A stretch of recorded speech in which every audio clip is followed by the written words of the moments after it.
예수님 찬양 받으소서.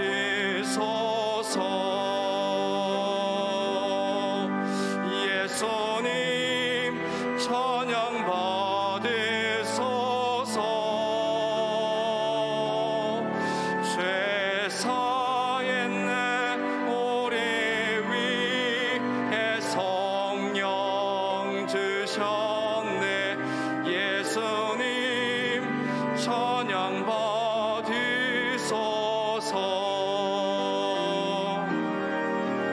위로의 성령님이시여,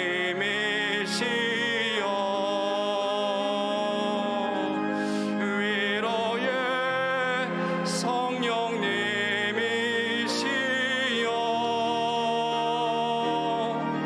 우리 안에 계셔서 늘 인도하셨네.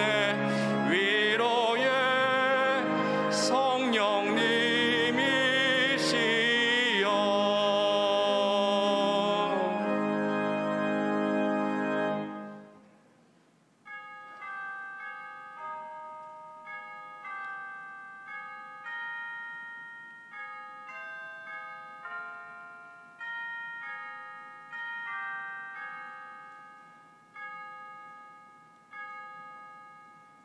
여호와께 감사하라. 그는 선하시며 그의 인자하심이 영원함이로다.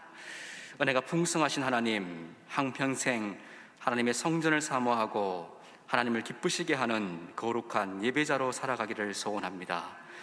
예배 가운데 나의 모든 것을 온전히 드리게 하시고 성령의 충만한 임재를 경험하고 하나님의 평안을 누리게 하옵소서. 지금까지 우리 교회와 함께 하신 하나님, 열방을 섬기는 교회가 되고 사도행전에 임한 성령의 기적을 날마다 경험하는 하나님의 교회가 되게 하옵소서. 우리 가운데 잃어버린 한 영혼을 향한 구원의 열정과 열방을 향한 하나님의 선교의 비전이 회복되기를 소원하며 예수님의 이름으로 기원하옵나이다. 아멘.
일평생 지나가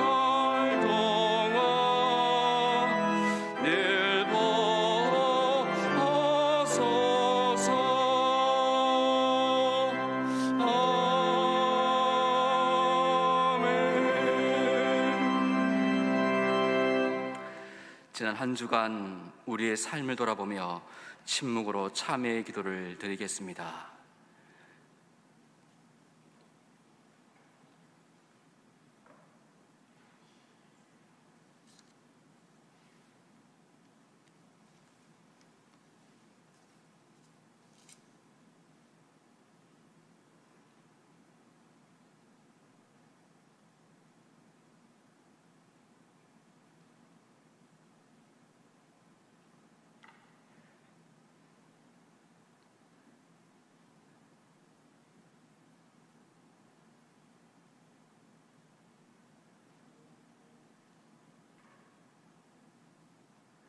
하나님께서 주시는 사죄의 말씀입니다.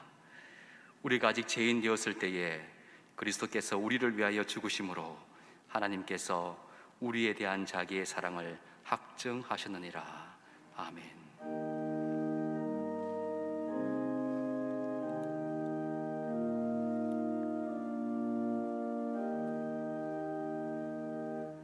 나는 전능하신 아버지 하나님, 천지의 창조주를 믿습니다. 나는 그의 유일하신 아들 우리 주 예수 그리스도를 믿습니다. 그는 성령으로 잉태되어 동정녀 마리아에게서 나시고 본디오 빌라도에게 고난을 받아 십자가에 못 박혀 죽으시고 장사된 지 사흘 만에 죽은 자 가운데서 다시 살아나셨으며 하늘에 오르시어 전능하신 아버지 하나님 우편에 앉아 계시다가 거기로부터 살아있는 자와 죽은 자를 심판하러 오십니다. 나는 성령을 믿으며 거룩한 공교회와 성도의 교제와 죄를 용서받는 것과 몸의 부활과 영생을 믿습니다. 아멘.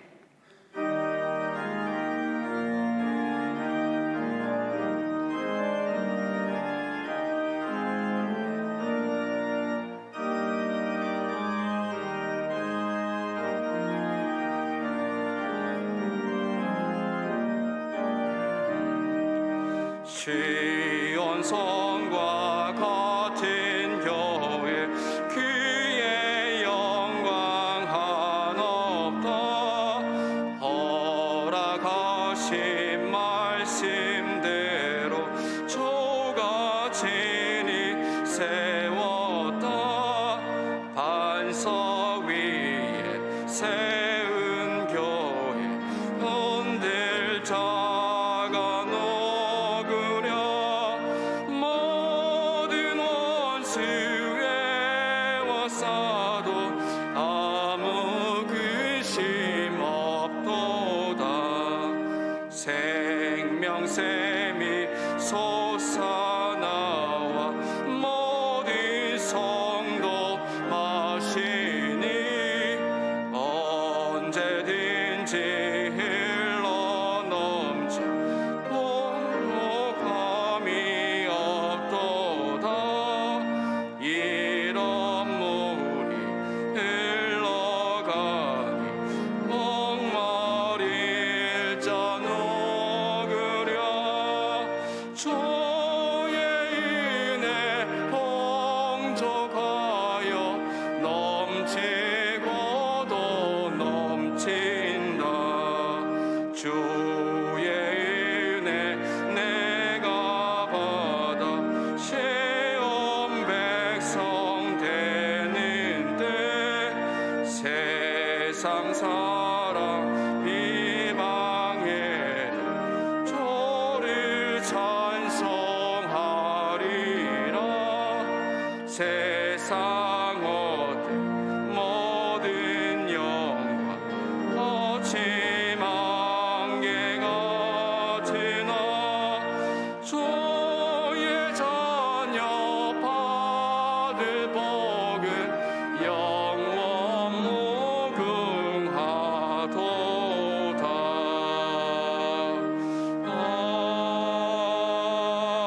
아멘. 이 시간 교회 공동체 제목으로 함께 기도드리겠습니다. 첫째, 김현주 송민규 송사님 남아공에서 사역하고 계십니다. 빈민구제와 학교 사역을 통해서 케이프타운 지역을 복음화할 수 있도록, 둘째, 안수집사 권사 선거를 통해서 주님이 찾으시는 충성된 일꾼이 세워지도록, 셋째, 창립 63주년을 맞은 동안교회가 지역과 열방을 섬기는 선교의 사명을 감당하도록, 그리고 말씀 전하시는 담임 목사님의 영육간의 강건함과 가정과 사역을 위해서 함께 기도하시겠습니다. 하나님 참 감사합니다. 하나님 63주년의 이 역사 동안 주님 우리 교회와 함께 하시고, 또 예배 가운데 주님 한 분 한 분마다 주의 성령의 충만함을 더하여 주시옵소서. 김현주 송민규 선사님 남아공에 사역하고 계신, 특별히 빈민구제와 학교 사역을 통해서 케이프타운 지역이 복음화되고 잃어버린 영혼들의 주님께 돌아오는 생명의 역사가 이 땅에 일어나게 하여 주시옵소서. 안수집사 권사 선거를 통해서 주님 이 땅에 또 우리 교회를 섬기는 하나님의 거룩한 충성된 일꾼이 잘 세워지고 섬김 역사가 일어날 수 있도록 함께 하시고, 또 창신 63년을 맞은 동안교회가 지역과 열방을 섬기는 선교의 사명을 잘 감당할 수 있도록 은혜 가운데 하나님 교회와 함께 하시고, 또 말씀 전하시는 목사님 붙드셔서 영육간의 강건함을 더하시며 가정과 사역과 하는 모든 일들 가운데 주님의 평강의 역사로 늘 함께 하여 주시고, 예배 가운데 하나님 살아가신 하나님의 음성을 듣는 놀라운 은혜가 우리 가운데 충만히 고백되게 하여 주시옵소서.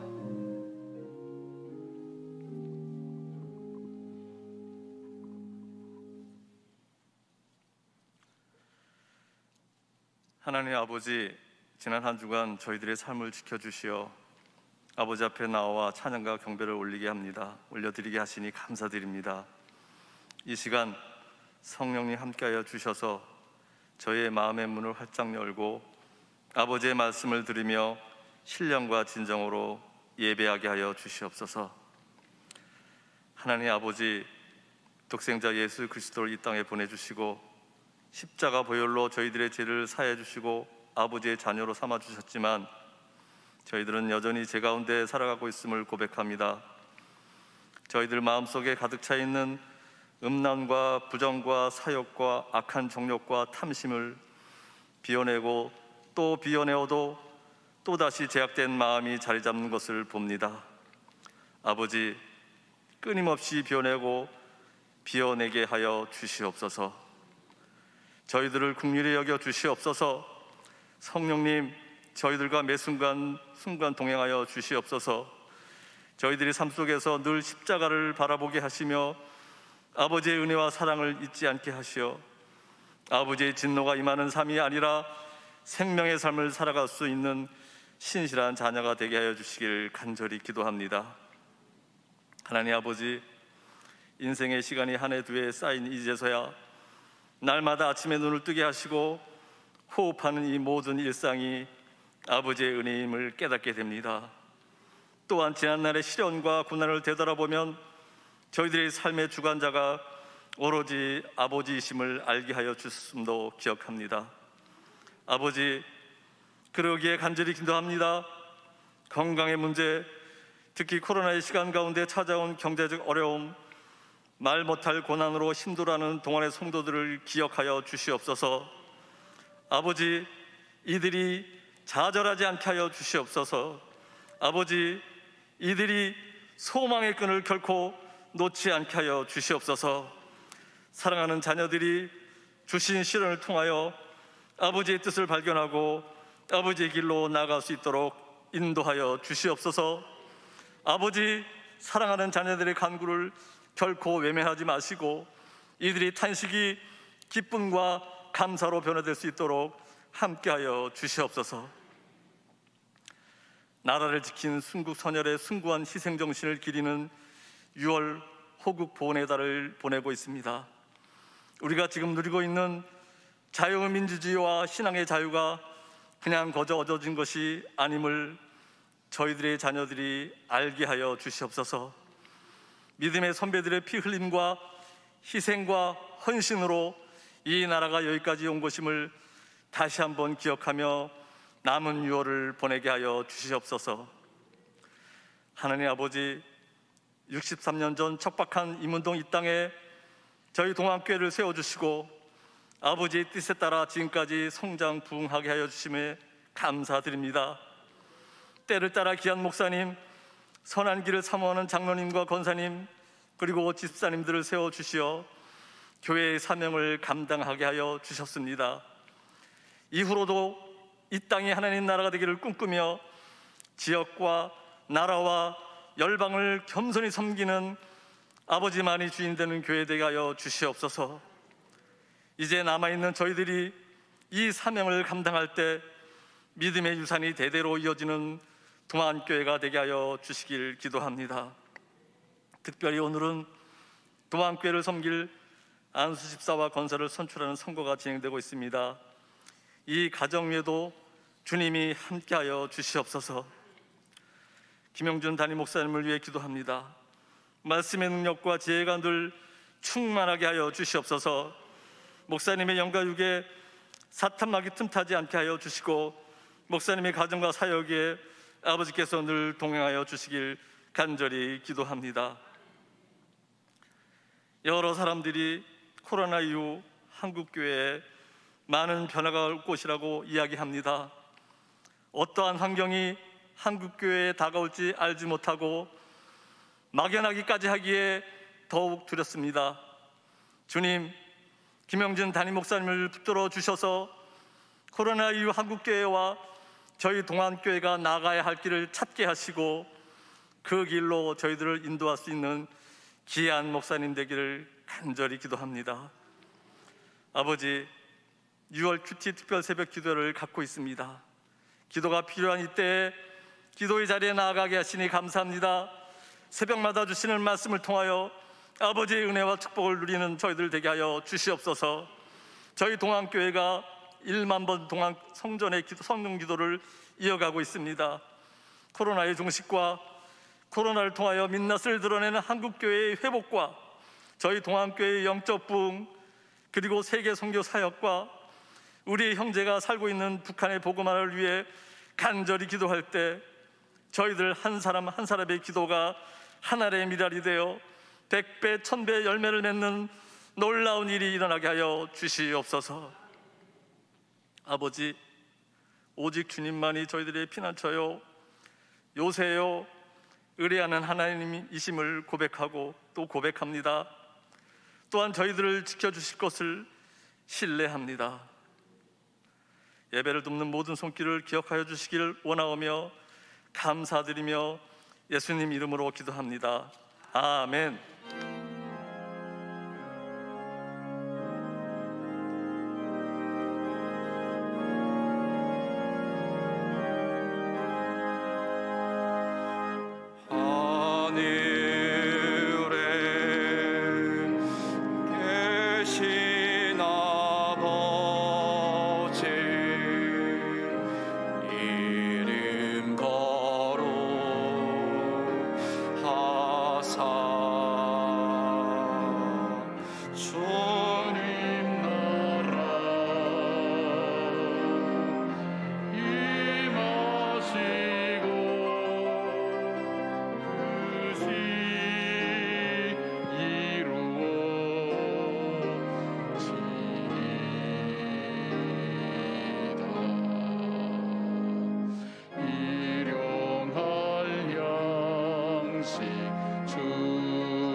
(63년) 전 이 교회를 세워주시고 때를 따라 돕는 은혜로 우리 교회를 인도해 주신 주님, 오늘도 이 어려운 시대를 살아가는 주의 성도들이 주의 부르심 앞에 응답하며 믿음으로 모여 함께 예배를 올려드립니다. 하나님 은혜에 감사하며 주실 은혜를 기대하는 사랑하는 성도들 위해 이 시간 하늘에 신령한 것과 땅에 기름진 것으로 함께 하셔서 하나님께서 이 자리에 임재하시고 살아계셔서 역사하시는 하나님인 것을 믿는 믿음이 확신을 얻게 하여 주시오며 주의 말씀을 통해서 새로운 지혜와 은혜와 능력을 덧입을 수 있도록 함께 하여 주시며 죄로부터는 돌이킬 수 있는 지혜와 깨달음을 얻게 하시고 주의 뜻 앞에는 순종하는 믿음의 결단들이 이루어지는 예배가 되게 하여 주시옵소서. 하나님, 우리는 땅의 것을 드리지만 하늘 곳간에 쌓아두시는 주님, 우리는 썩을 것을 드리지만 썩지 않을 생명으로 거두신 주님, 우리의 드린 예물 위에 복과 은혜를 베풀어 주셔서 드리는 손길을 위해 그 가정과 하나님 그 사역의 현장과 하나님 그의 삶 동안에 하나님께서 평강과 은혜를 베풀어 주시고 물질의 축복도 하나님께서 함께 하셔서 그의 삶이 주 앞에 더 복되고 아름답게 살아가게 하시며 그 자녀 손들이 복의 복을 받게 하여 주시옵소서. 드리지 못한 주님의 자녀들의 눈물의 예물 위에도 하나님 함께 하여 주셔서 들을 수 있는 물질과 들을 수 있는 믿음의 부요함이 넘쳐날 수 있도록 도와주시옵소서. 특별히 오늘은 하나님, 우리 일꾼을 뽑는 귀한 하나님 선거를 하고 있습니다.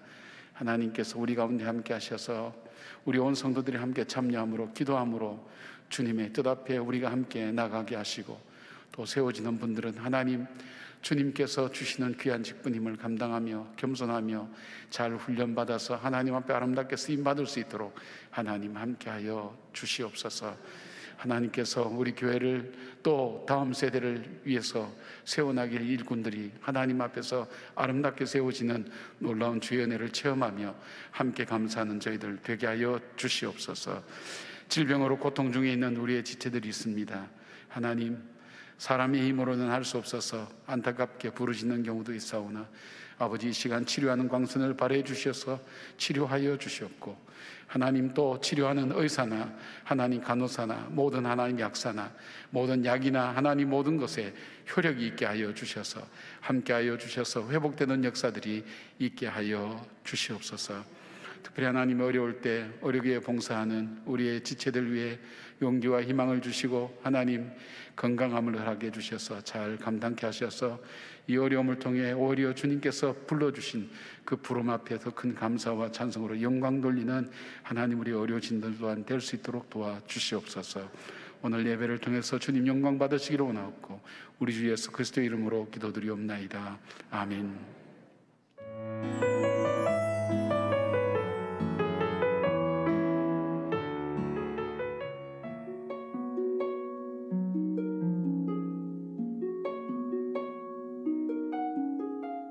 코로나 대유행이 빨리 끝날 줄 알았는데 빨리 끝나지 않고 외출도 못하고 예배도 온라인 예배로 전환되면서 집에서 예배 드리는 게 굉장히 힘들더라고요. 뭔가 마음이 많이 흐트러지고 기도에 집중하는 것도 너무 어려웠어요. 그러던 중에 49기 저는 중보 기도를 졸업했는데 그때 뜨거웠던 마음이 생각이 나서 다시 이번에 한 번 더 신청해 봐야겠다. 그래서 신청하게 됐습니다.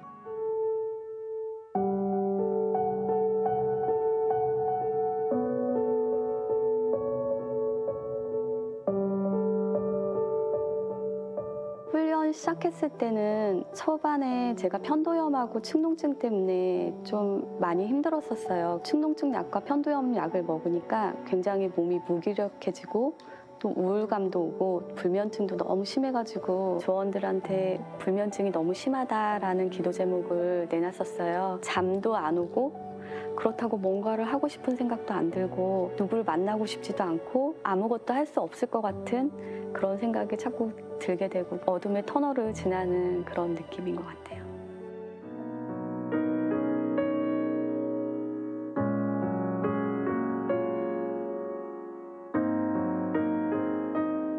사실 중보기도 시작하면서 줌이지만 모임도 하고 그러면서 조금씩 극복됐던 것 같아요. 같이 얘기를 나누면서 기도 제목도 나누고 함께 기도하면서 조금씩 몸이 회복되고 또 약간 의욕도 생기고 해서 중보기도를 하고 나오면 굉장히 발걸음이 가볍고 또 굉장히 은혜롭고 기쁘고 감사한 마음이 들었었던 것 같아요. 제가 생각났던 구절인데 진실로 다시 너희에게 이르노니 너희 중에 두 사람이 땅에서 합심하여 구하며 하늘에 계신 내 아버지께서 이루게 하시리라. 이런 말씀이 생각이 났어요. 그래서 하나님께서 간절하게 지속적으로 함께 기도하면 그 기도를 들어주실 거라는 그런 확신이 있었습니다.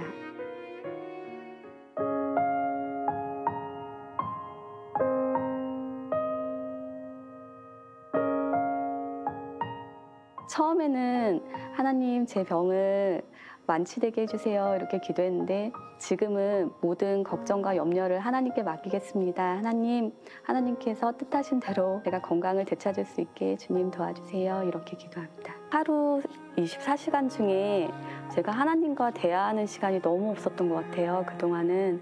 그런데 이번 중보 기도를 통해서 제 삶에 하나님을 중심으로 두고 기도도 일정 시간을 떼어서 하나님께 기도하는 그 시간을 만들었어요.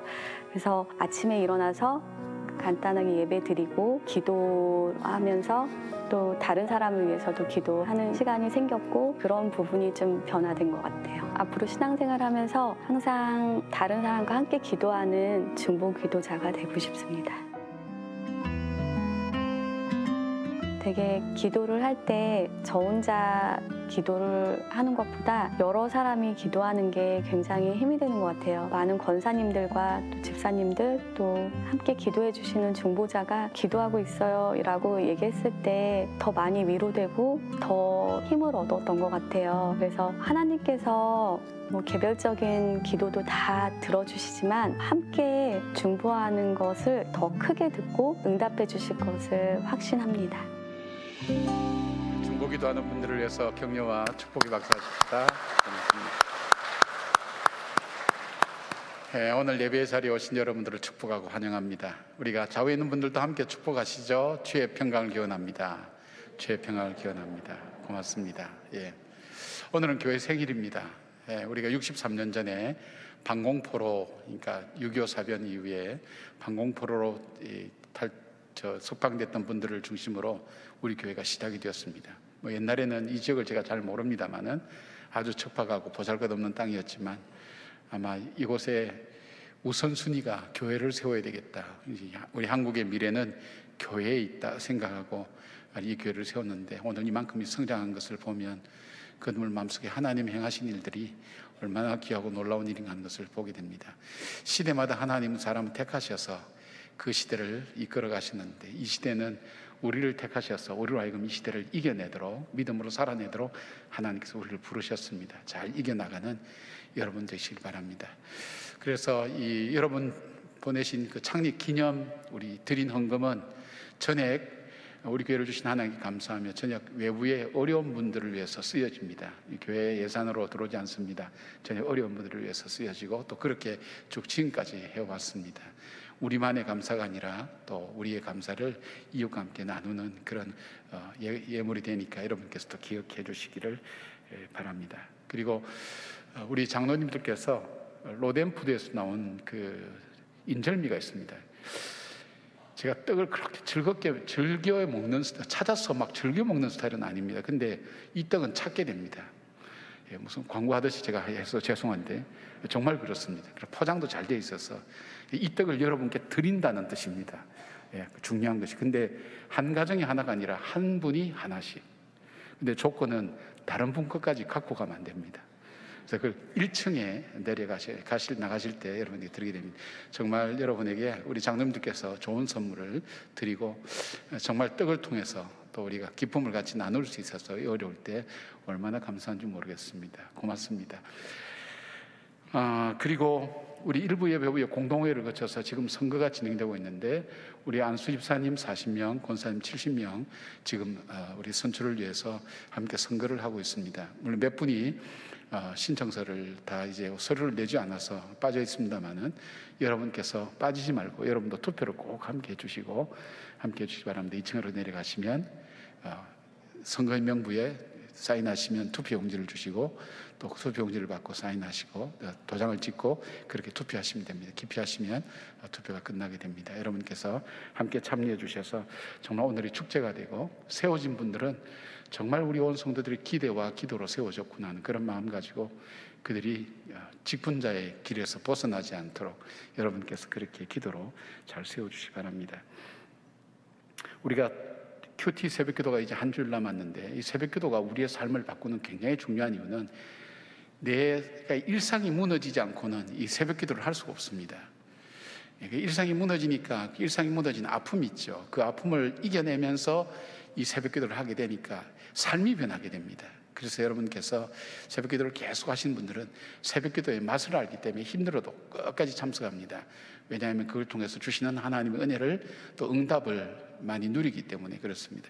마지막까지 여러분 최선 다하시고 온 성도들이 어려울 때 1만 성도들이 우리 교회 예배당에 나와서 1시간 동안 우리 장로님 기도하실 때 주셨던 그 제목 5가지 제목을 기억하면서 함께 기도하는 시간, 가장 어려울 때 동안교회 교인으로서 내가 1시간 하나님께서 내게 주신 이 선교와 구원에 대한 감사와 감격에 대한 그 제목을 붙들고 나라와 민족을 위해서 교회를 위해서 기도할 수 있었다는 그런 마음들을 여러분이 꼭 간직할 수 있는 영적인 여러분의 추억이 되기를 부탁을 드립니다. 중보기도학교 계속 모집 중에 있고요. 그 다음에 결혼예비학교 계속 모집 중에 있습니다. 두란 논문고에서 오늘 창립 우리 교회 63주년 기념으로 20%씩 모든 품목을 할인해 준다고 하니까 여러분께서 많이 이용해 주시길 바랍니다. 그리고 또 이런 얘기가 들려서 이거 뭐 말씀드릴 건 아니지만 그래도 혹시 여러분 오해하지 않도록 교회가 선거를 한다니까 교회가 재정이 많이 부족한 모양이다. 이제 그렇게 해서 보통 교회 선거 통해서 뭐 직분자 뽑아서 재정을 충당하고 이제 그렇게 생각을 하는 분들이 많은데 저희 교회는 그런 교회가 아닙니다. 저기는 그런 적이 없습니다. 그러니까 여러분 염려하지 마시고 개인이 하나님 은혜에 감사해서 세워진 것에 감사해서 세워질 때 드리는 감사의 예물은 있습니다. 그건 뭐 개인이 하시는 겁니다. 그러나 교회가 공식적으로 뭐 선거한다고 해서 뭐 어떻게 하고 그런 건 없습니다. 그냥 사역을 잘 감당해 주시면 그게 가장 귀하고 복된 일입니다. 그러니까 주변에서 그런 얘기를 해도 여러분 그런 얘기는 그냥 안 듣기를 바랍니다. 뭐 들어봐야 아무 의미도 없는 얘기입니다. 그래서 여러분 시험 들지 않고 이간질하는 사단의 유혹 앞에 넘어가지 않도록 그렇게 하길 바랍니다. 우리 계속해서 교회 소식 우리가 영상을 함께 나누겠습니다. 사람이 넘치기보다 사랑이 넘치는 교회 섬김을 원하기보다 섬김의 기쁨 알아가는 교회 세상이 주목하기보다 주님이 주목하는 교회 화려한 겉모습보다 중심이 주를 향한 교회 주님이 피로 사신 아름다운 교회 서로를 사랑함으로 하나 되는 교회 주님이 머리 되신 거룩한 교회 우리 함께 만들어 가요 내 작은 생각보다도 하나 됨을 소중함하는 교회 세상에 알려지기보다 서로가 서로를 깊이 아는 교회 주님이 피로 사신 아름다운 하나님의 말씀은 고린도전서 1장 26절에서 29절까지 말씀입니다. 함께 일어나셔서 하나님의 말씀을 경청하시겠습니다. 형제들아, 너희를 부르심을 보라. 육체를 따라 지혜로운 자가 많지 아니하며 능한 자가 많지 아니하며 문벌 좋은 자가 많지 아니하도다. 그러나 하나님께서 세상에 미련한 것들을 택하사 지혜 있는 자들을 부끄럽게 하려 하시고 세상에 약한 것들을 택하사 강한 것들을 부끄럽게 하려 하시며 하나님께서 세상에 천한 것들과 멸시받는 것들과 없는 것들을 택하사 있는 것들을 폐하려 하시나니 이는 아무 육체도 하나님 앞에서 자랑하지 못하게 하려 하심이라. 이 말씀은 하나님의 말씀입니다. 아멘.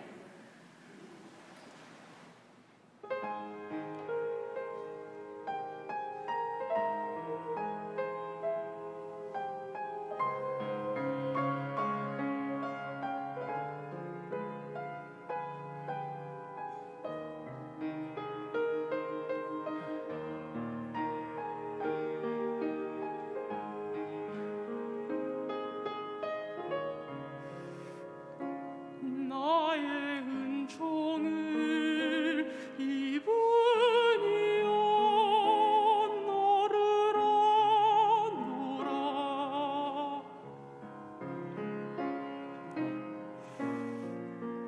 너의 이름을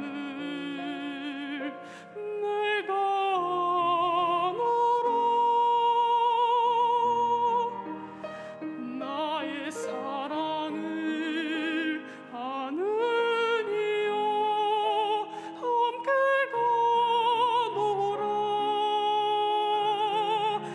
내가 친히 함께 가노라.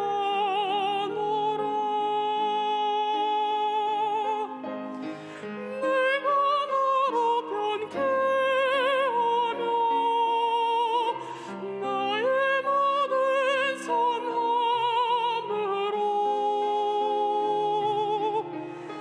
너의 앞을 지나면 나의 이름으로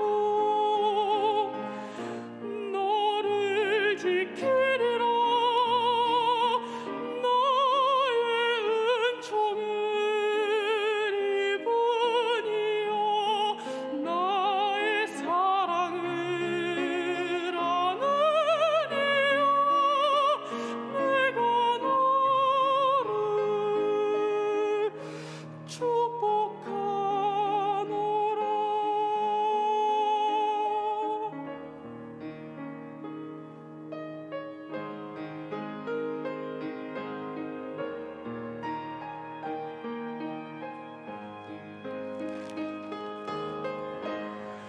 내가 너로 변케하며 나의 모든 선함으로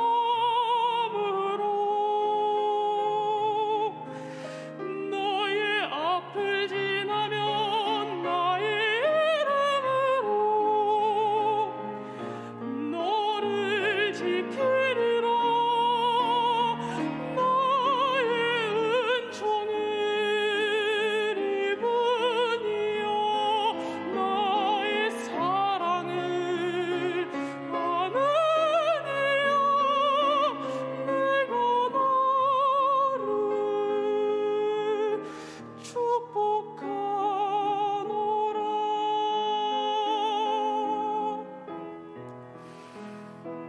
내가 너를 축복하노라.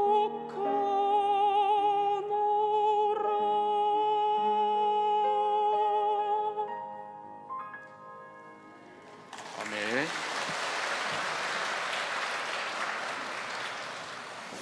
여러분은 신앙생활하면서 가끔 이런 질문을 해본 적 없습니까? 하나님, 왜 나를 부르셨어요? 세상에 많은 사람들 중에 나를 왜 예수 믿는 사람으로 나를 부르셨어요? 물론 어릴 때부터 부모님 통해서 신앙생활을 시작한 분들은 이런 질문을 어떻게 생각할지 모르겠지만은 그러나 이런 질문들을 던질 때가 있습니다. 하나님, 왜 저를 부르셨어요? 그리고 또 다른 질문이 조금 더 들어간다면 왜 그때 저를 버리지 않고 붙드셨어요? 왜 여기까지 오게 하셨어요? 이런 삶의 의문들을 가지고 신앙생활을 할 때가 있습니다. 여러분은 왜 하나님께서 여러분을 부르신 것 같으세요? 해답을 알고 계시나요? 이런 어떤 의문들이 우리만의 것이 아니라 아마 사도 바울도 그런 의문을 갖고 있었던 것 같습니다. 하나님께서 왜 나를 불러주셨을까? 그래서 그는 유난히 그의 서신서를 통해서 하나님께서 자기를 부르신 목적에 대한 이야기를 자주 합니다. 자주 물어보겠죠. 나같이 쓸모없고 죄인 중에 괴수요, 온전치 못한 나를 왜 부르셔서 이 귀한 사명을 맡기셨는지. 오늘 그 질문에 대한 답을 바울은 오늘 본문을 통해서 우리에게 말씀하고 있습니다. 왜 나를 부르셨는가? 그 부름에 대한 것을 다시 한번 돌아보면서 오늘 그 하나님 앞에 여러분의 그 질문이 새로운 헌신과 결단과 확신이 되는 놀라운 역사가 있기를 바랍니다. 특별히 오늘은 우리 교회가 63년 전에 세워주셔서 이 교회의 귀한 일꾼으로 또 세워나가는 과정 속에 있는 과정 속에서 정말 하나님 앞에서 우리가 불러주신 그 은혜를 다시 돌아보는 그런 기회가 되기를 바랍니다. 첫 번째로 하나님께서 우리를 부르신 이유의 첫 번째는 하나님의 전적인 은혜라고 말씀드릴 수가 있습니다. 오늘 본문이 이렇게 시작합니다. 형제들아 너희를 부르심을 보라. 우리의 관심을 집중하게 하면서 이어지는 말씀이 주님이 부르신 사람들이 어떤 사람인가 하는 것을 나열을 합니다. 주님이 어떤 사람 불렀는가 할 때 이런 얘기를 합니다. 지혜롭지 못한 자, 능력이 없는 자, 학벌과 집안이 시원치 않은 자, 약한 자, 세상에서 천한 자, 멸시받는 자, 가진 것과 자랑할 것이 없는 자라고 그렇게 말씀합니다. 그렇잖아요. 사람이 누군가를 부를 때에 또 사용할 때 또 함께 할 때에 가능성이 있어야 부르지 않습니까? 그런데 오늘 여기 보니까 조금의 가능성도 없는 사람들 같아요. 게다가 바울은 에베소에서 이렇게 말씀합니다. 에베소서 2장 1절에 가니까 그는 허물과 죄로 이미 죽었다고 얘기합니다. 살아있는 것 같지만 이미 죽었다. 그리고 3절에 가면 그는 본질상 진노의 자녀다. 희망이 없다는 거예요. 아무것도 없다는 거예요. 그것이 바로 저와 여러분의 존재라는 거예요. 바울이 자기 자신에 대한 것도 마찬가지였어요. 바울은 인간적으로 말하면 자랑할 것이 참 많았던 사람이죠. 그러나 그것이 그에겐 중요하지 않았어요. 정말 그런 아무것도 아닌 존재를 주께서 나를 부르신 것, 그것을 그 이유를 29절에 가서 이렇게 얘기합니다. 이는 아무 육체도 하나님 앞에서 자랑하지 못하게 하려 함심이라. 그리고 에베소서 2장 8절에 가면 너희는 그 은혜에 의하여 믿음으로 말미암아 구원을 받았으니 이것이 너희에게서 난 것이 아니요 하나님의 선물이라. 하나님께서 나를 부르신 것은 그 이유가 나에게 있는 것이 아니라 한 가지 있다면 하나님의 그 이해할 수 없고 측량할 수 없는 그 은혜 때문에 나를 부르셨다는 것, 그거 외에는 답이 없다는 것을 바울은 말씀하고 있습니다. 포기치 않는 하나님, 나도 포기한 나를 끝까지 붙드시는 그 하나님, 그리고 저 땅 끝에 있는 보잘것없는 나를 불러일으켜서 오늘 여기까지 오게 하시니 그 하나님의 은혜가 나를 오늘 여기까지 있게 하셨다고 바울은 고백합니다. 유기성 목사님 글 속에 이런 내용이 소개되고 있는데, 이야기 하나가 소개되고 있는데, 아이가 병으로 죽은 한 여자분의 글이었습니다. 제가 조금 읽어드리겠습니다. 아이가 백혈병 진단을 받는 순간부터 나는 삶의 의미를 상실했습니다. 그리고 남편의 통곡소리와 함께 아이가 세상을 떠나던 날, 나는 괴성을 지르며 몸부림치다 입술이 터지고 온몸에 피멍이 들었습니다. 그때 내게는 이대로 한 줌 재가 되어 아들 곁에 뿌려지리라는 생각뿐이었습니다. 그렇게 하룻밤을 보내고 새벽쯤에 언제 오셨는지 아버지께서 내 앞에 서 계셨고 누워있는 나를 일으키셨습니다. 그리고 나는 아버지의 손에 이끌려 이슬이 채 거치기도 전에 친정집에 도착했습니다. 아버지는 나를 방에 들게 하고 잠시 나가시더니 약사발을 들고 오셨습니다. 보약이다. 너 오면 먹이려고 밤새 다려 놓은 기여. 어여 마셔. 죽은 자식을 가슴에 묻고 어찌 보약을 먹으라는 그 아버지의 말씀이 야속하기만 했습니다. 나는 앞뒤도 생각하지 않고 약사발을 거세게 밀어냈습니다. 약사발은 방바닥에 뒹굴며 약도 함께 다 쏟아졌습니다. 아버지는 버럭 역정을 내십니다. 왜 이러는 거요? 너도 네 아들 따라 죽을기요? 네한테 그놈이 가슴 애리고 기막힌 자식이면 이 애비한테는 네가 그런 자식이란 말이요. 이 애비 마음을 그렇게도 모르겠는기요? 나는 아버지 앞에서 오랫동안 목 놓아 울었습니다. 그날부터 나는 얼마간 잠을 잤는데 잠결에도 군부를 지피는 아버지의 손길을 느낄 수가 있었습니다. 또 아버지는 몸도 가누지 못하는 나를 일으켜 벽에 기대에 앉혀놓고 때마다 정성껏 달인 보약과 밥을 먹이셨습니다. 그리고 내 입에 밥술을 떠넣을 때마다 마치 주문이라도 하듯 똑같은 말씀을 중얼거리셨습니다. 너무 예달파 말거라. 시상에 사람 힘으로 어찌할 수 없는 게 있는기요. 그간 자식 살리겠다고 얼마나 예간장 닦았냐.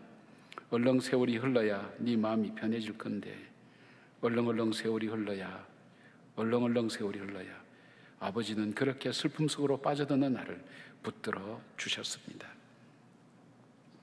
이야기가 이분만의 이야기겠습니까? 우리는 인생을 살아갈 때 마치 세상의 모든 가지고 있는 것을 스스로 놓아버리고 싶은 포기할 때가 얼마나 많은지 모릅니다. 특별히 사랑하는 사람을 잃어버렸을 때 우리 마음속에 찾아오는 그 마음은 세상을 다 잃어버리고 차라리 이 세상을 떠나버렸으면 좋겠다는 마음이 우리 마음속에 찾아옵니다. 내가 스스로 나를 포기할 때가 있다는 것입니다. 근데 그럼에도 불구하고 내가 여기까지 살아온 그 이유가 무엇일까 생각해 보셨습니까? 저도 한때 그렇게 살았던 적이 있습니다. 삶을 내가 놓아야지 이렇게 해서 놓는 것이 아니라 그냥 저절로 삶이 놓아지는, 더 이상 나에게는 희망도 없고 해야 될 일도 없다는 바로 그 순간. 그런데도 불구하고 오늘 살아있는, 그리고 오늘 여러분 앞에서 말씀을 전하는 제 자신의 모습 볼 때 이것이 어디서부터 온 것인가? 어쩌면 자식을 묻고 아무것도 먹지 않겠다고 약사발을, 밥을 들고 오는 아버지의 약사발을 쳐서 땅바닥에 쏟아지게 만드는 것처럼 더 이상 나에게는 희망이 없다고 나에게 다른 얘기 하지 말라고 하는 나에게 포기하지 않고 끝까지 밥술로 밥 숟가락으로 밥을 넣고 약을 넣으면서 산다고, 먹어야 산다고, 그러면서 나에게 말씀을 넣어주고 희망을 넣어주고 의욕과 그리고 살아갈 수 있는 용기를 넣어주었던 그 붙드심이 없었다면 오늘 여기까지 살아올 수 있었을까 하는 생각을 해봅니다. 존 스타트 목사님은 나는 왜 그리스도인이 되었는가 하는 그 책에서 이런 얘기를 합니다. 나는 복음의 나라 영국에서 태어났기 때문에 그리스도인이 된 것도 아니라고. 나는 내 집안이 다 예수를 믿기 때문에 그래서 그리스도인 된 것도 아니라고. 나는 미션스쿨 예수 믿는 학교 다녔기 때문에 그리스도인이 된 것도 아니고, 좋은 믿음의 대가를 만나서 그런 것도 아니라고. 내가 예수를 믿는 사람이 된 단 한 가지의 이유가 있다면 천국의 사냥개 때문이라고. 한 번 물면 놓지 않는, 결코 포기하지 않는 그 하나님의 그 놀라운 은혜, 나를 결코 놓지 않았던, 어떤 순간에도 포기하지 않았던 그 하나님의 은혜 때문에 나는 오늘 여기에 그리스도인으로 살아가고 있노라고 그렇게 얘기를 했습니다. 사랑하는 여러분, 우리의 좌절보다도, 우리의 분노보다도, 우리의 포기보다, 실망보다, 우리가 당한 배신보다 그 하나님은 십자가에서 모든 것을 다 당하셨습니다. 그 당하신 그분이 바로 나를 포기치 않고 끝까지 붙으신 것, 바울은 그것을 은혜라고 그렇게 표현했습니다. 여러분은 어떻게 걸어오셨습니까? 여러분의 인생길을 어떻게 걸어오셨습니까? 순탄했나요? 편안했나요? 아무 사연도 없나요? 포기하거나 낙심하거나 절망한 적도 없나요? 그런데 어떻게 여기까지 오셨나요? 오늘 사도 바울은 그것이 하나님의 은혜였다고 그렇게 우리에게 가르쳐주고 있습니다. 사랑하는 여러분, 하나님의 은혜로 오늘 내가 여기까지 왔고, 하나님의 그 은혜는 나도 포기한 나를 포기치 않고 붙들어 주셨고, 하나님의 은혜는 오늘도 나와 함께 하신다는 그 놀라운 하나님의 은혜를 깨닫고 나를 부르신 그 하나님의 은혜를 다시 기억하며 다시 새롭게 힘을 내어 출발하는 여러분 되기를 바랍니다. 두 번째로 주님께서 우리를 부르신 목적은 우리의 성숙함입니다. 30절 말씀 보니까 너희는 하나님으로부터 나서 그리스도 예수 안에 있고 예수는 하나님으로부터 나와서 우리에게 지혜와 의로움과 거룩함과 구원함이 되셨으니, 지혜와 의로움과 거룩함과 구원함이 되셨다. 쉽게 말하면 우리는 우리 스스로 아무 쓸모없는 존재였다는 것을 성경은 말씀하고 있습니다. 우리에게는 의인은 하나도 없나니 이 세상에 하나도 없는 것처럼 우리는 죄인이었습니다. 죄인의 결과는 죄의 삭은 사망이었습니다. 우리에겐 희망이 없었습니다. 우리에게는 새로운 것이 우리에게는 없었습니다. 우리 스스로 사람의 구실을 할 수 있는 삶을 살기보다는 죄인이었던 존재였습니다. 그런데 그 주님으로 인하여 우리에게 지혜와 의로움과 거룩함과 구원함이 우리의 삶 속에 찾아오게 된 것입니다. 오늘 아무 쓸모없는 우리를 부르신 하나님, 왜 우리를 부르셨을까요? 우리를 붙들어 주셨을까요? 그는 주님은 우리에게 우리가 성숙하기를 원하셨다는 것입니다. 어떤 성숙합니까? 내 인생을 내가 스스로 헤쳐갈 수 있는 힘이 있는 사람, 어려움 앞에서 스스로 분별할 줄 알고, 그리고 무엇이 의로운지, 바른 길인지, 유익한 길인지, 거룩한 영향력을 줄 수 있는 길이 어떤 길인지 하는 것을 줄 수 있는 사람으로 우리를 만들어 가시는 하나님의 성숙함이 우리를 향하신 하나님의 부르심이라는 것입니다. 예수님들의 제자들 구성원을 보면 우리는 특별히 하나님께서 그들이 어떤 사람이라는 것을 잘 볼 수 있습니다. 예수님의 12제자 중 적어도 4명은 가슴에 칼을 품고 있는 사람들이었습니다. 그들은 열렬당원으로서 민족을 배신한 사람을 만나면, 기회가 되면 언제든지 죽이겠다고 칼을 품고 다니는 사람이었습니다. 여러분, 누가 나를 죽이겠다고 칼을 품고 다니는 사람과 함께 산다고 생각해 보십시오. 아니, 그보다도 내가 누군가를 죽이겠다고 칼을 품고 다니는 그 사람의 마음이 어떠할까요? 평안이 있을까요? 즐거움이 있을까요? 기쁨이 있을까요? 소망이 있을까요? 그리고 그 제자들 중에는 재리에 밝은 사람이 있었습니다. 무엇이든지 돈으로 계산하는 사람입니다. 결국 그 돈 때문에 예수님을 팔아버린 가룟 유다 같은 사람도 있었습니다. 이들 중에는 갈릴리 출신들이 많았습니다. 이 갈릴리 출신들은 저항과 한과 분노가 가득 찬 사람들이었습니다. 갈리는 유대로부터 주로 북쪽에 있었기 때문에 아수르나 레바논이나 이쪽 시리아나 이쪽에서 공격이 들어오면 제일 먼저 침략당하는 곳이 이 갈릴리 지방입니다. 그래서 외세 침략을 참 많이 받고 많이 괴롭힘을 당하고 고달픔을 당했습니다. 그러니까 자연스럽게 외국인들과의 교류도 많았고 혼합족이 되면서 섞여서 사는 그런 존재들이 많았습니다. 그래서 사마리아인 다음으로, 사마리아인이 아닌 이상으로 갈릴리 사람들은 무시를 당했습니다. 거기에 사업의 터전을 내리려고 하는 사람도 없었습니다. 그러니까 그들은 가난하고 한맺힌 삶을 살고 있었습니다. 여러분, 한맺힌 사람이 어떤 사람입니까? 한맺힌 사람은 세상을 볼 때 재밌게 봅니다. 이렇게 얘기합니다. 제가 보니까 오늘 날씨 더럽게 좋네. 우는 사람 보고 얘기합니다. 세상에 울 일이 뭐 그리 많다고. 울 때마다 울면 내 눈은 뭉개지겠네. 웃는 사람 보고는 그럽니다. 그게 뭐 웃을 일이라고, 세상에 무슨 웃는 일이라고. 마음이 이미 망가져 있죠. 그것이 한 맺힌 사람의 마음입니다. 그들 속에 무슨 새로운 것이 있고 그들을 통해서 무슨 새로운 일들을 만들어갈 수 있겠습니까? 한 맺힌 사람은 하늘 빼어내야만 되지 않을까요?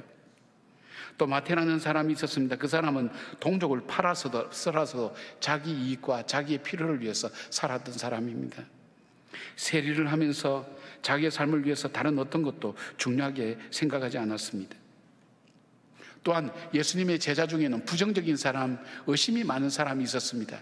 여기 여러분 사회에 한 반에 반장을 해보시든지 조그만 그룹의 리더를 해본 사람 중에 부정적인 사람과 이 의심이 많은 사람이 얼마나 그 공동체에 어려움을 주는 사람인가 하는 것을 여러분 알게 될 것입니다. 이것을 한다고 될까요? 이것은 왜 했을까요?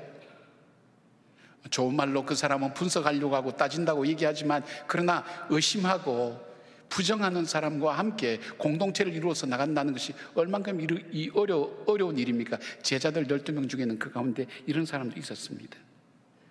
말이 앞서서 삶이 뒤따라가지 못하는 사람, 그리고 어떤 심각한 문제가 있으면 그 문제를 헤쳐나가려고 하지 않고 도망치는 사람. 여러분, 종합해 보면 어떤 사람입니까? 가치 없는 인간들이라는 거예요.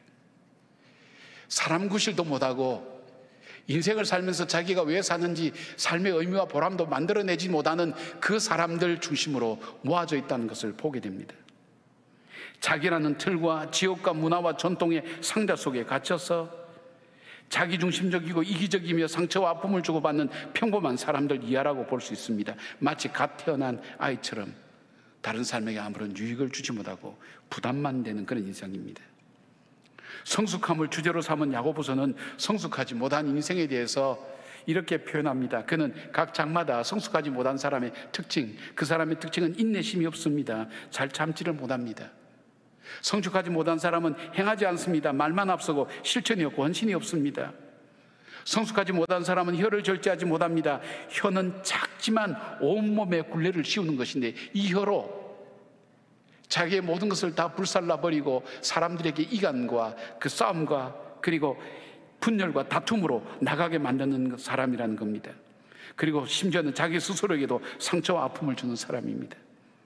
성숙하지 못한 사람은 싸움이 많습니다. 시기가 많습니다. 자기 내면에 절제가 없어서 자기의 성질과 입장을 따라서 감정을 표현하고 의사를 마음대로 표현하는 사람입니다. 성숙하지 못한 사람은 물질로만 모든 것을 평가하는 사람입니다. 돈에 따라서 모든 것을 평가합니다. 이 모든 것들이 야고보서가 이 모든 것이 성숙하지 못한 사람들, 그리스도인이라고 얘기하기는 뭐하지만 일반적인 사람이라 할지라도 성숙하지 못한 이 사람들을 얘기할 때 이렇게 얘기합니다. 바로 이 사람들을 주님은 포기하지 않았습니다. 주님은 이 제자들과 동행하면서 그들을 때로는 질책하고 책망하기도 하고 가르치기도 하고 본을 보이기도 하면서 이들을 가르쳐 세워나가기 시작했습니다. 성숙한 사람으로 만드셨습니다. 그리고 저들로 하여금 이 세상의 어둠의 역사를 바꾸어서 생명의 역사로 좌절과 절망 속에 있는 사람에게 소망을 주는 사람으로, 그리고 길을 잃은 인생에게 어디로 가야 될지 그 길을 알려주는 인생의 길잡이로 바로 자기의 삶을 살 수 있도록 위대한 사람들로 바로 이들을 만들 수 있었습니다. 그 예수님은 그때만 아니라 오늘 성령을 통해서 우리와 동행하십니다. 우리를 가르치십니다. 우리를 책망하시기도 합니다. 우리를 교훈하시기도 합니다. 그래서 우리로 하여금 어떻게 만들어갑니까? 우리 속에 주님의 거룩함과 주님의 의로움과 주님의 바름과 그리고 우리의 신실함이 나타나고 증거되도록 우리를 만들어 가신다는 것입니다. 성령으로 우리를 가르치신다는 겁니다. 저는 목회를 하면서 많은 걸 봤습니다. 실패한 사람들이 실패의 아픔을 움켜잡고 몸부림치다가 결국은 더 성숙해지고 더 넓어지는 것을 보았습니다. 더 큰 힘을 얻는 것을 보았습니다. 귀한 것을 상실하고 잃어버린 사람이 자기중심적으로 살다가 그걸 잃어버리고 헤어나지 못하고 고난과 고통을 겪다가 다른 사람에게 소중함이 있음을 알고 다른 사람을 배려하는 사람으로 바뀌어지는 것도 많이 보았습니다. 돈이면 세상의 모든 것을 다 얻을 수 있다고 생각했던 사람, 그러나 그 돈을 다 잃어버리고 난 다음 돈보다 더 소중한 것을 발견해서 그것을 더 기쁘게 여기고 살아가는 사람 많이 봤습니다. 그리고 그 사람 속에는 헌신이 있고 섬김이 있고 사랑이 있고, 그리고 그 사람과 만나면 다시 일어서게 되고 회복되는 그런 일들을 많이 보았습니다. 바로 성령께서 우리를 그렇게 만들어 가신다는 겁니다. 사랑하는 여러분 어려움 중에 있습니까? 고통 중에 있습니까? 헤어나지 못할 힘든 일들 중에 있습니까? 한 가지는 주님께서 우리를 포기하지 않는다는 것, 그리고 그것을 통해서 주님의 뜻은 우리를 성숙해서 우리가 그것을 통해서 주의 거룩함을 드러내고 주의 의로움을 드러내고 주님께서 우리로 하여금 지혜와 하나님의 뜻을 따라 살아갈 수 있는 하나님의 사람으로 세워나가며 이 땅 속에 정말 성숙한 사람으로 거룩한 일을 만들어가는 사람이 되기를 원하신다는 것입니다.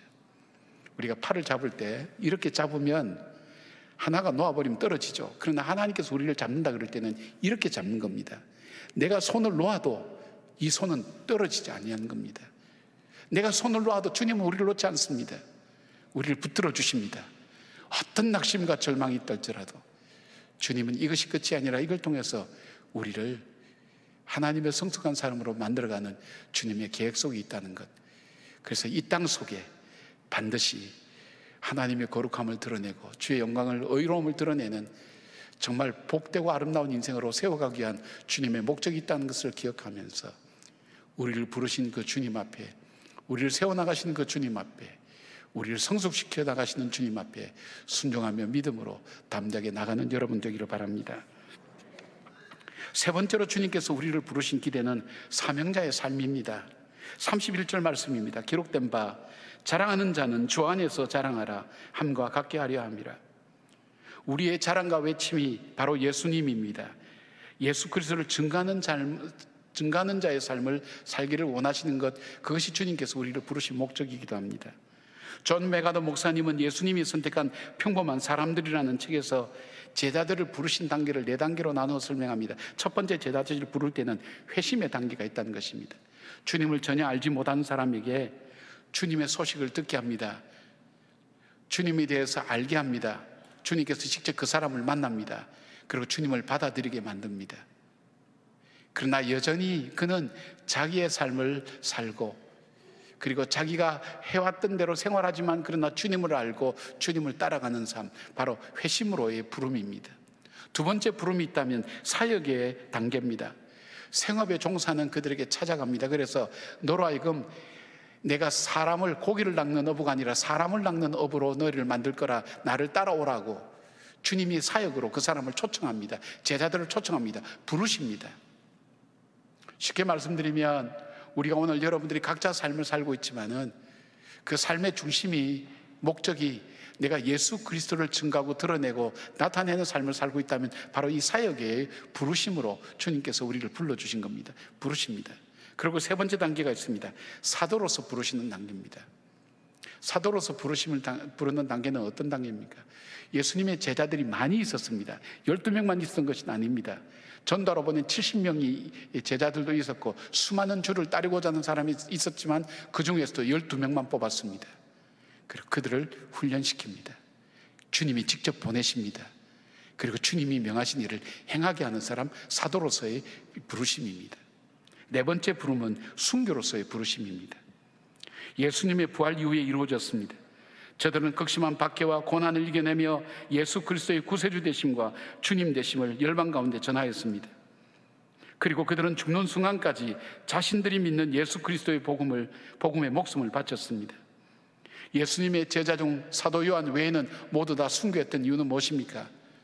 바로 내가 믿는 그 예수님이 나의 구세주와 주님 되심을 증거하는 그 증인의 삶을 살다가 죽은 것입니다. 우리도 요즘 다 순교할 수 있는 그런 상황은 아니지만 순교에 가까운 삶이 뭡니까? 내가 죽는 심령을 가지고, 순교하는 심령을 가지고 이 어려운 시대 속에 믿음의 사람으로 살아내는 겁니다. 믿음이 아니면 믿음 가지고는 살아갈 수 없는 세상 속에 이 믿음 가지고 순교하는 마음을 가지고 믿음으로 살아내는 것, 이것이 바로 순교자의 삶이 아니겠습니까?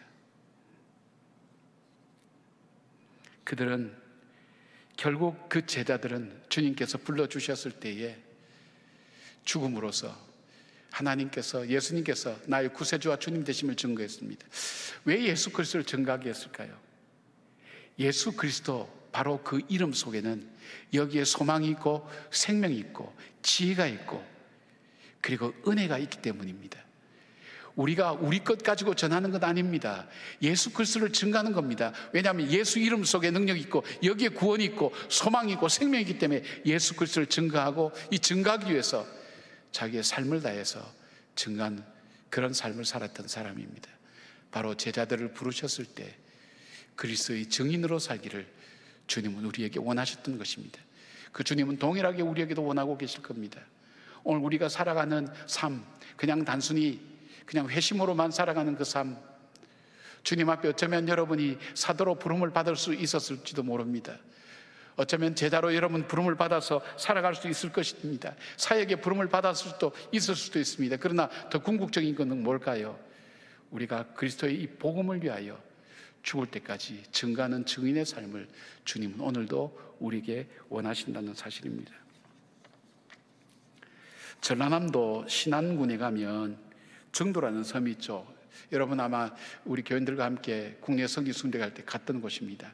여기에 문중경 전도사님 우리가 순교비도 여기에 있습니다. 근데 이 신안군의 이 정도라는 곳은 예수 믿는 사람이 90%입니다. 문중경 전도사님 때문에 그렇죠.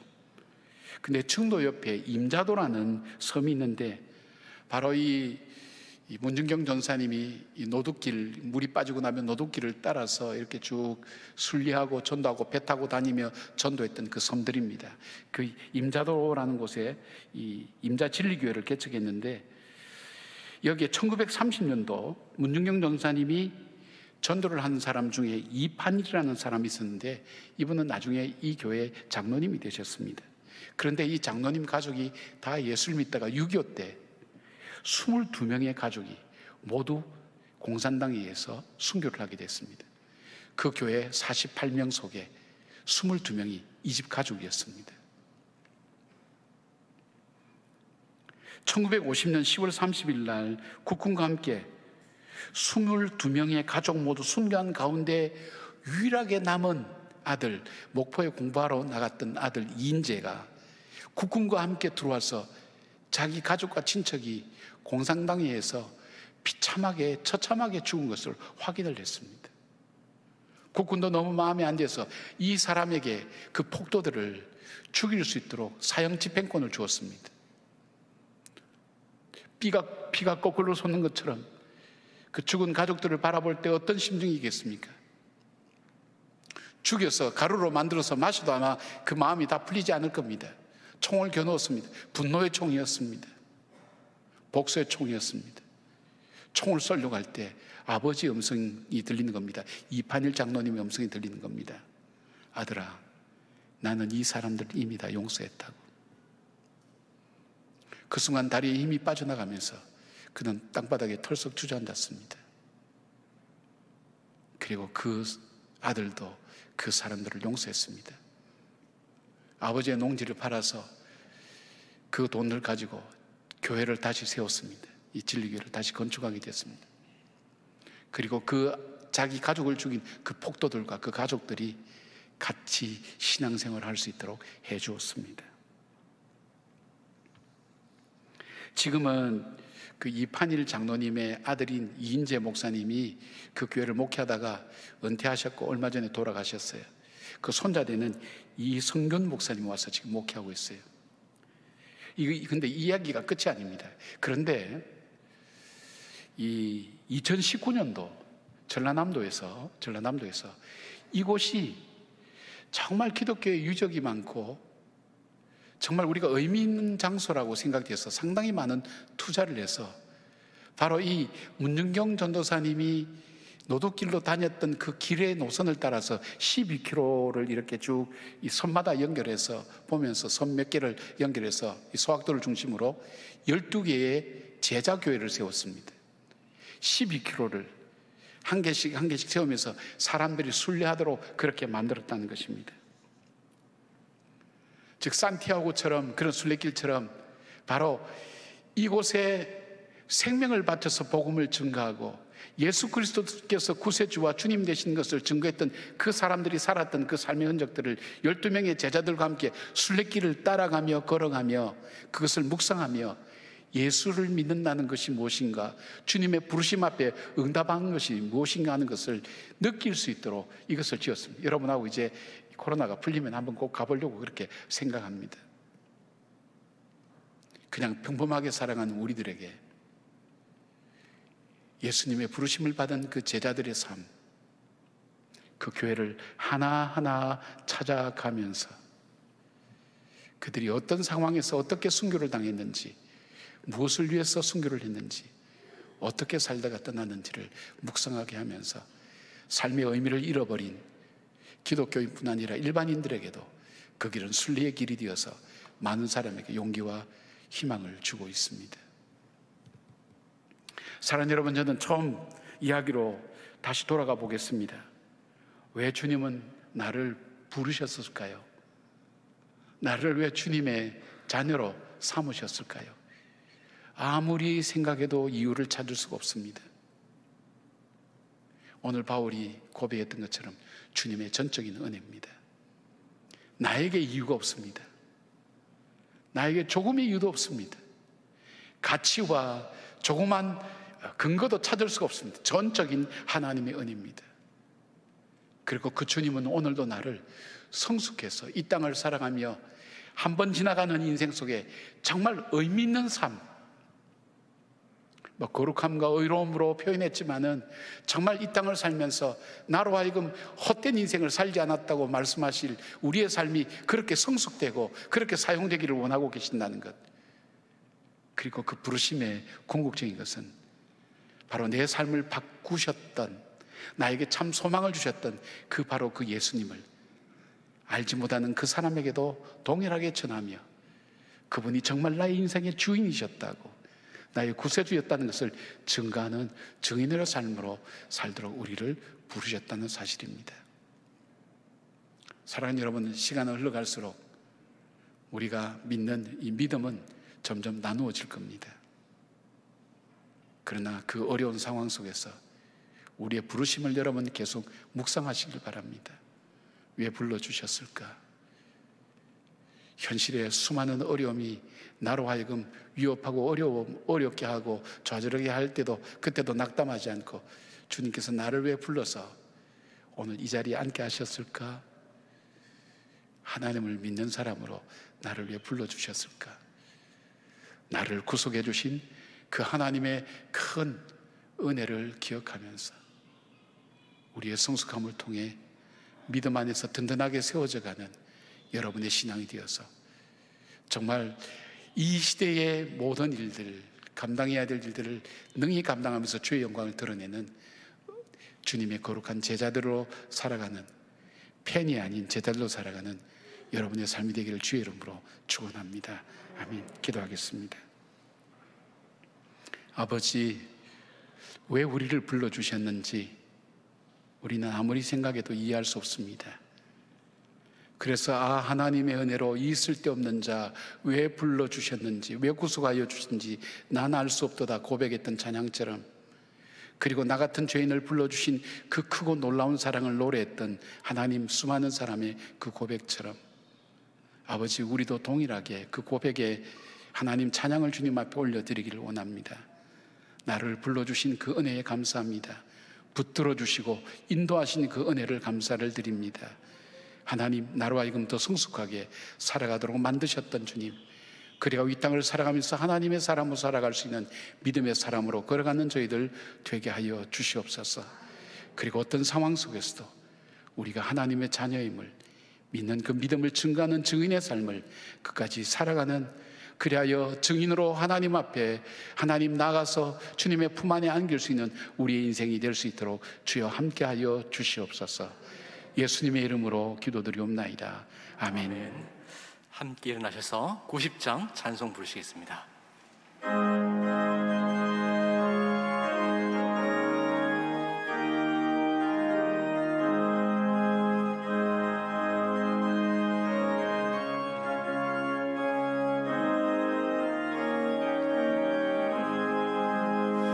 주의 손을 걸기 전 날 먼저 사랑했네.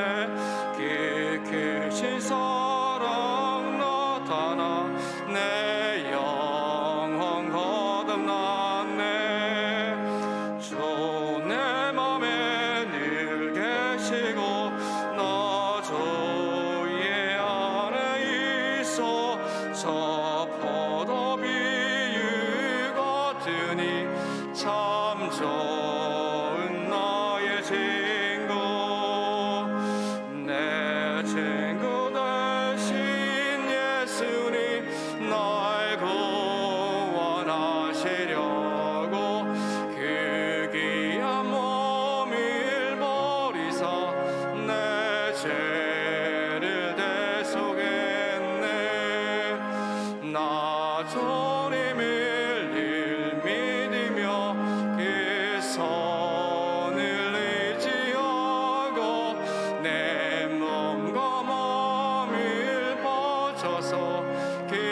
끝까지 정성하리.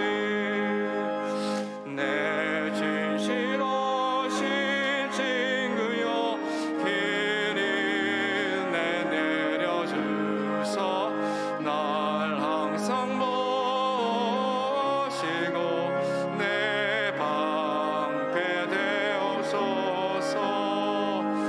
그 풍성한 참 사랑이 니닝이 끼를 소냐 날 구원하신 예수님 참 좋은 나의 친구.